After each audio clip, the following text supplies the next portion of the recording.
현재 러시아가 중국인 입국을 거부하면서 양국 간의 우려의 목소리가 나오고 있습니다. 로이터와 블룸버그 통신에 따르면 모스크바에 있는 주 러시아 중국 대사관은 전날 위챗 계정에 글을 올려 지난달 29일 카자흐스탄에서 러시아로 넘어가려던 중국인 5명이 검문소에서 4시간 동안 조사받은 뒤 비자가 취소되고 입국을 거부당했다고 밝혔습니다. 주러 중국 대사관은 러시아와 외무부와 국경 담당 기관을 차례로 만난 뒤 이 사건에서 러시아의 잔혹하고 과도한 사법 집행이 중국인의 정당한 권리와 이익을 심각하게 훼손했다며 매우 화를 내면서 이는 중러 우호 관계의 큰 그림 그리고 양국 간 우호적인 교류 확대 추세에 어긋난다 라면서 러시아의 이상의 행동을 지적하는 모습이 나오면서 너무 과도하다는 반응을 보입니다. 중국 측의 이같이 강력한 비난은 최근 중러 관계를 고려하면 이례적이라는 평가를 받고 있으며 일각에서는 중국이 러시아에 으름장을 놓으며 협박을 하는 모습도 보인다고 말하고 있습니다. 러시아가 중국인 입국을 거부하는 이런 모습이면 앞으로 도움을 받기 어렵다는 말이 나옵니다. 현재 중국이 러시아 경제를 돕고 있기 때문에 이러한 으름장성 경고가 나온 것이죠. 그러나 일각에서는 러시아가 중국을 국경에서 거부한 것은 의미심장한 표현이란 해석이 나옵니다. 특히 러시아는 한국, 일본 등 주변국에 강경한 자세를 보이면서 압박의 수위를 높이고 있는 상황이며 반면에 중국과는 갈수록 밀월 관계가 깊어지는 듯하나 국경 문제에 이런 반응을 보이는 이유가 있다는데요. 이는 중국이 러시아 영토에 대한 최근의 야욕을 보임으로써 절대 경계를 한다는 겁니다. 여기에 내부적으로는 러시아에서 한국과 같은 믿을만한 국가를 거론하고 있는 상황이라고 하는데요. 물론 지금 한국이 러시아와 무엇을 추진할 상황은 절대 아니며 전쟁이 반드시 종료돼야 합니다만 러시아가 중국을 거부하며 내부적으로 한국을 거론하는 것은 매우 중요한 부분이라 전해집니다. 올 들어 러시아가 주변국에 뱉은 말은 사실 한국 입장에선 썩 유쾌한 상황은 아니었습니다. 한국에 아주 크게 실망했다. 최근 러시아는 한국에 대한 거친 발언을 내놓았는데요. 한국이 러시아의 제재를 확대하자 이에 불만을 표하면서 러시아 외무부 대변인이 발언한 겁니다.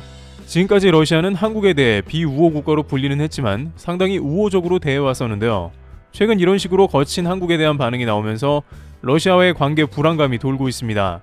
그런데 이런 한국에 대한 언급이 있자마자 곧바로 러시아에 훨씬 중대한 문제가 터졌는데 러시아 일부 소식통 및 채널 등에서는 중국과 러시아의 균열을 언급하고 있는 겁니다. 중국은 푸틴과 러시아의 가장 중요한 한 가지 면을 읽지 못했고 그 속내를 드러냈다고 평했습니다. 이는 중국이 결정적인 상황에 속내를 드러냈고 결국 이것이 한국에도 영향을 끼친다는 설명인데요. 왜 중국이 이러한 실수를 저지를 수밖에 없었는지와 러시아는 다시 한국으로 키를 돌린다는지 보겠습니다. 그만큼 중러 간에 중대한 문제가 등장했다는 이야기인데요. 우선 역대 최고 우방 관계라는 중국과 러시아는 갈수록 그들의 동맹을 과시하고 있는 상황입니다. 중국은 미국이 그렇게 하지 말라고 저지했던 군사 지원을 하다가 미 CIA에 발각이 되었으며 로이터 통신에 따르면 미 상무부는 중국군 현대화 지원 등의 명목으로 37개 기업을 제재했는데 그 중에 중국 기업이 28개가 포함되며 중국을 러시아 배후로 정조준하고 있습니다. 그런데 일각에서는 중국의 이러한 미국에 대한 과감한 행동은 상당히 의외라고도 전해지는데요. 실제 지금까지 미국 눈치를 보면서 군사 지원만큼은 꺼리고 있었는데 자칫 경제가 폭망할 수 있기 때문이죠. 미국과 유럽의 다국적 기업들이 중국에서 일해왔고 그들은 중국 지방정부의 엄청난 수입원이 됩니다. 그러나 지난 3년간 중국의 제로 코로나 정책으로 많은 다국적 기업이 탈중국을 하게 만들었기 때문에 이 상황에서 서방 기업을 자극해봤자 더욱더 중국 경제가 악화될 가능성이 크다는 겁니다. 특히 현재 헝다발 중국의 부동산은 아직도 복구가 안 되었고 역대급 침체를 맞고 있는 상황이기 때문입니다. 그럼에도 불구하고 중국에서 미국을 대항하자 러시아는 연일 환영의 메시지를 보내고 있었으며 중국의 외교부에서는 역사상 가장 아름다운 관계를 러시아와 맺고 있고 강력하다고 자랑하듯 말했습니다. 물론 그 속내를 들여다보면 러시아와의 관계가 전혀 중국이 손해보는 일이 일단은 없기 때문입니다. 러시아의 원유나 천연가스 수입을 가장 많이 저렴한 가격에 진행하며 이득을 제대로 챙기고 있습니다. 또한 러시아 자동차 핸드폰 시장에서 한국을 비롯한 외산 기업을 모두 몰아내고 점유율 1위를 기록 중입니다. 사실상 러시아 경제를 집어삼키고 있다고 해도 과언이 아니며 한국이 가장 큰 위기를 맞고 있습니다.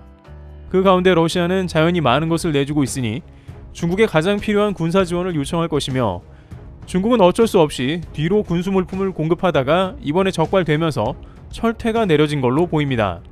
또한 미국이 중국의 대만 수복을 강력하게 저지하려는 움직임이 더해진 것도 있습니다. 미국은 최근 일본, 호주 등과 함께 상륙 훈련을 가속하고 있고 대만의 무기도 대거 판매했습니다. 대만의 무기 판매는 중국이 가장 싫어하는 것이나 작년에 1조 5천억 원, 금주에는 8천억 원을 추가했고 F-16 및 공대공, 지대공 미사일 등 대만을 더욱더 무장화시키며 중국 침공 대비를 강화하고 있습니다. 그러다 보니 중국 입장에서는 미국, 일본, 호주 등 쿼드 세력을 대항해 러시아와 손잡는 것도 당연한 거죠. 경제보다 중요한 것은 대만 수복이며 남중국해의 패권 싸움에서 절대 밀리지 않겠다는 의지입니다. 즉 이러한 상황에 중국과 러시아는 서로의 합이 완전히 잘 맞아떨어진다고 밖에는 보이지 않으며 최소한 중러 간의 분열은 없으며 장기간 이러한 협력이 지속되리라 보는 이유이기도 한데요. 그런데 역시나 중러 관계는 역사상 앙숙이었으며 서로의 영린을 건드려버리는 상황이 등장했는데요. 중국 언론은 러시아의 블라디보스톡과 레스친스크 등 8개 지역이 중국 영토라는 주장을 펼친 겁니다.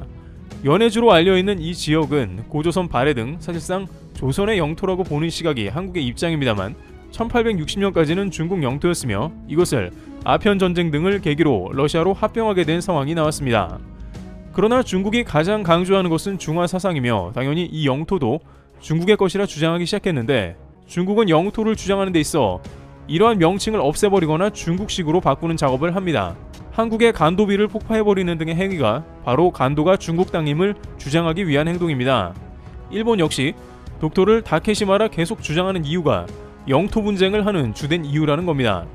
러시아 당국은 이러한 행동에 즉각 분노할 수밖에 없었는데 중국이 이제 준비를 하기 때문입니다. 러시아와 중국의 대외적 평화 조약은 2026년까지로 그때 이후에는 다시 국경 분쟁이 생길 수 있습니다. 즉 중국은 이번 우크라 사태를 보고 러시아의 군사력과 경제 문제 등을 한 번에 파악했을 겁니다. 또한 러시아의 5G 통신망은 모두 화웨이로 도배가 된 상황이라 통신망도 장악하고 있죠. 따라서 블라디보스톡을 중국 명칭으로 바꾼다는 것은 중국이 이제 러시아 영토를 넘본다는 뜻입니다. 중국 왕이 외교 정치국원은 양국 관계가 태산과 같다며 역대급 우호 관계를 강조하고 있으나 궁극적으로는 중국이 러시아의 연해주 지방을 가져가겠다는 다양한 움직임을 보일 것입니다. 그것은 최악의 경우 군사적인 공격이 될 수 있고 경제적인 편입이 될 수도 있는 상황입니다. 다만 군사적인 충돌 가능성이 낮은 것은 러시아가 세계 최대 핵 보유국가로 중국도 쉽지 않은데 경제적인 면에서는 러시아 편입에 대한 움직임은 상당히 가능성이 높은 것으로 보입니다. 우선 러시아는 연해주를 포함한 극동지방 개발에 있어서 중국의 기업들을 대거 활용하고자 합니다. 특히 일본과 분쟁 중인 쿠릴열도 등에는 중국 자본이 대거 들어가 리조트를 오픈할 가능성이 제기됩니다. 또한 극동개발에 있어서는 이미 경제특구로 지정하고 극동개발 장관이 나서 중국을 초빙했습니다. 경제적인 기반이 부실한 극동지방을 활성화하면서 러시아의 경제를 살려보자는 의도였을 것입니다. 극동지방은 한국과 일본, 동남아 등으로 뻗어나갈 중요한 위치이기도 하니 러시아의 전략적 장소이죠. 하지만 반대로 중국 입장에서는 블라디보스톡에 중국의 항구나 자본이 대거 들어가면 동해가 열리게 됩니다. 동해 직접 진출은 중국이 가장 바라는 바이고 게다가 극동지방 영토를 접수할 수 있습니다. 중국 자본에 기대기 시작한다면 지역 경제는 서서히 중국색으로 물들어가는 것이 공식화되어 있습니다. 처음에는 러시아의 발전으로 보일 수 있으나 중국은 철저하게 이를 활용해 이득을 챙길 것이며 결과적으로 해당 지역을 쥐고 흔드는 힘을 갖게 돼 서서히 지역을 중국 손아귀에 넣겠다는 의도입니다. 또한 러시아의 국력이 쇠락하고 러시아가 다시 독립국가로 또 나눠지게 될 정도로 몰락하게 되면 그때 군사적인 침략이 발생할 수 있으며 결국엔 중국 영토로 편입하겠다는 의도가 나오는 겁니다. 그러나 러시아 당국이야말로 가장 영토에 예민하고 제국을 유지하기 원하는 당사자입니다. 이미 한 차례 소련 붕괴의 실패를 겪은 데다가 이제 국력도 쇠해가는 상황에 중국이 속내를 드러냈고 결정적으로 극동지방을 중국에 오픈하게 되면 푸틴의 지지율은 급락할 가능성도 제기됩니다. 따라서 러시아는 결국 극동지방의 개발을 중국이 아닌 한국에 훨씬 큰 파일을 주게 될 가능성이 큽니다. 현재 한국과는 전쟁 문제로 골치가 아프나 전쟁 이후 한국과 개발 급물살을 타게 되는 이유가 있는데 우선 당장 러시아의 극동지방에서 마무리해야 하는 LNG 프로젝트가 산더미같이 쌓여 있는데 LNG선은 대부분 한국에 발주하고 특히 러시아의 자원 개발은 국가의 명운이 달려 있습니다. 푸틴은 자신의 제국을 유지시키는데 가장 중요한 것을 북극 개발 등 자원 개발에 올인한 상황이었습니다. 따라서 결국에는 극동지방에는 중국이 아닌 한국 자본이 대거 투입될 수밖에 없는 상황입니다. 또한 블라디보스톡에는 여전히 고려인들이 장을 열고 항공 물건을 판매하며 활발한 교류가 일어나고 있습니다. 올해도 여전히 새해를 맞이해 윷놀이와 각종 한국의 공연이 진행 중이며 코리아 축제가 열리고 있습니다. 연해주는 한국인이 가장 많이 거주하던 장소였으며 가정 우호 관계가 깊은 영토임을 의미하고 있습니다. 알렉세이 체크코프 극동 북극 개발부 장관은 한국과 협력을 원한다며 강력한 메시지를 보내왔으며 중국이 극동 개발을 독점하게 되는 것보다 한국에 있어야 중심이 잡힌다고 당시 판단했습니다. 그런데 여기에 중국의 시커먼 속내를 드러내고 극동지방 8개 부분을 자신들 중국 명칭으로 바꾸자 이것은 선을 넘어버렸으며 무슨 일을 꾸밀지 알 수 없다는 판단을 내린 걸로 보입니다. 반면 한국은 고려인들은 물론이며 러시아 국민들에게 의리 있는 국가로 잘 알려져 있으며 최근까지도 한국 기업들이 러시아에 남아서 전쟁이 끝나길 버티는 것도 잘 알고 있습니다. 러시아에서 병행 수입 법안을 통과시켜 한국의 핸드폰을 수입하게 한 것도 이와 동일한 맥락입니다. 러시아 국민들이 한국산 제품을 원하고 있으며 중국에 대한 염증이 더 심해지고 있는 국면이죠. 이와 같이 한국은 러시아와 상생하려고 하며 반면 중국은 영토를 앗아가려고 준비하고 있습니다. 다만 극동지방 경제를 활성화시키려는 러시아는 중국이 아닌 한국과 손을 잡을 가능성이 크지만 전쟁이 조속히 마무리되느냐와 서방과의 제재가 한국 입장에 맞게 풀려야 한다는 숙제가 남아있습니다.